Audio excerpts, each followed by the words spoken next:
ഇതെന്താ ഒരു ബക്കറ്റൊക്കെ ആയിട്ട് എന്തെങ്കിലും വല്ലതും കഴിക്കാനുള്ളത് എന്തെങ്കിലും ആണോ? ഇന്നലെ എൻ്റെ വീട്ടിൽ കുറേ വിരുന്നാളുണ്ടേനു.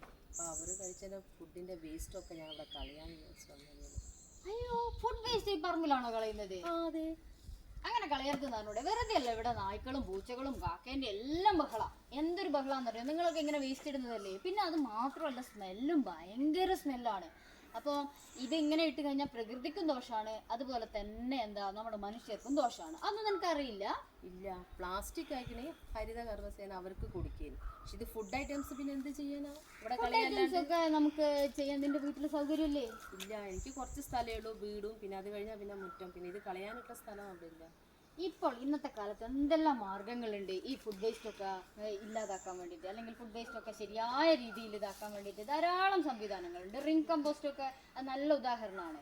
ഇപ്പൊ നിനക്ക് റിംഗ് കമ്പോസ്റ്റ് ഉപയോഗിച്ചൂടെ? അങ്ങനെ നമ്മൾ ഉപയോഗിക്കുമ്പോൾ നമുക്ക് സ്മെൽ വരൂലേ? അങ്ങനത്തെ ഒരു പ്രശ്നമില്ല. ഇതിനെ പറ്റിയുള്ള നിന്റെ എല്ലാ സംശയങ്ങളും തീർക്കാൻ പറ്റിയ ഒരാളുണ്ട്. നീ വേസ്റ്റ് എടുക്കാൻ തന്നെ നമുക്ക്.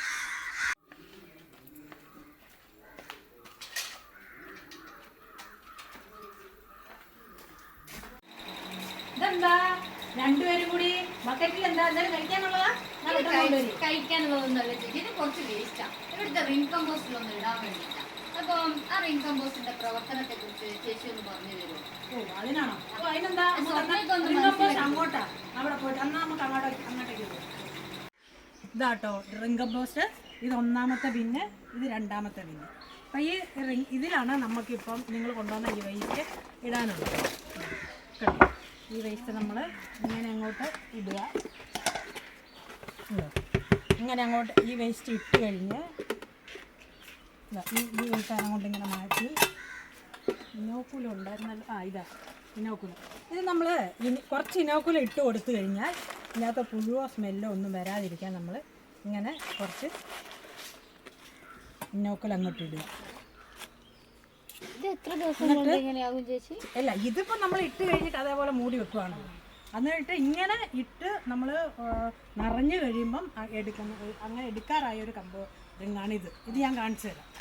അപ്പൊ ഇതിൽ നിന്ന് പുഴുക്കളൊന്നും പുറത്തേക്ക് ഒന്നും വരില്ല. ഇപ്പം നിങ്ങൾ കണ്ടില്ലേ, ഇതാണ് ഈ രണ്ടാമത്തെ റിംഗ് കമ്പോസ്റ്റ്. ഇത് ഞാൻ 6 മാസം മുമ്പ് ഇതിന്റെ വേസ്റ്റ് നിറഞ്ഞിട്ട് ഇനോക്കുലം ഇട്ട് മൂടി വെച്ചതാണ്. നമുക്കിപ്പോൾ എന്താ സ്ഥിതി എന്നൊന്ന് നോക്കാമല്ലോ. ഇതിന്റെ ആദ്യത്തെ അടപ്പ് ഈ റിങ് ഇതെടുത്ത് നമ്മളിങ്ങോട്ട് മാറ്റി വെക്കുക. കണ്ടോ, ഇപ്പോഴാണ് ഇത് ഒന്ന് ഇളക്കി കൊടുക്കുക. കണ്ടോ, ഇതുണ്ടോ, നമ്മൾ ഇപ്പം നേരത്തെ അതിലിട്ടില്ലേ, അതിനകത്ത് ഇട്ടതുപോലെയുള്ള ബയോ വേസ്റ്റാണ് അപ്പം ഇങ്ങനെ വളമാക്കി മാറിയിരിക്കും. പിന്നെ നമുക്ക് നല്ല വളമായില്ലേ, നോക്കിയേ.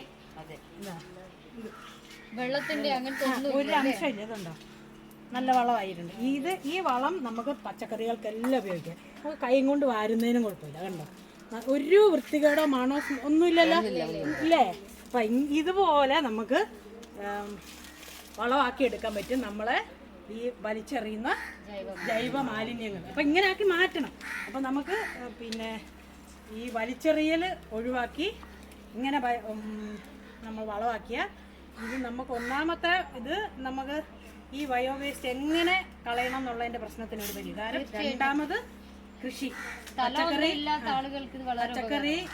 പിന്നെ ഇതുണ്ടാകുന്ന ഞാൻ കാണിച്ചു തരാം. നമ്മൾ പച്ചക്കറിക്കൊക്കെ ചെയ്തിരിക്കുന്നു. അങ്ങനെ ഇത്രയും നല്ലൊരു പലർക്കും അറിയത്തില്ല. അജൈവ മാലിന്യം ഹരിത കർമ്മസേനയ്ക്ക്, ജൈവ മാലിന്യം റിംഗ് കമ്പോസ്റ്റിലേക്ക്. ഇനിയില്ല വലിച്ചെറിയൽ, നമ്മളാണ് മാറ്റം. ശുചിത്വ സമൂഹം, സുന്ദര സമൂഹം.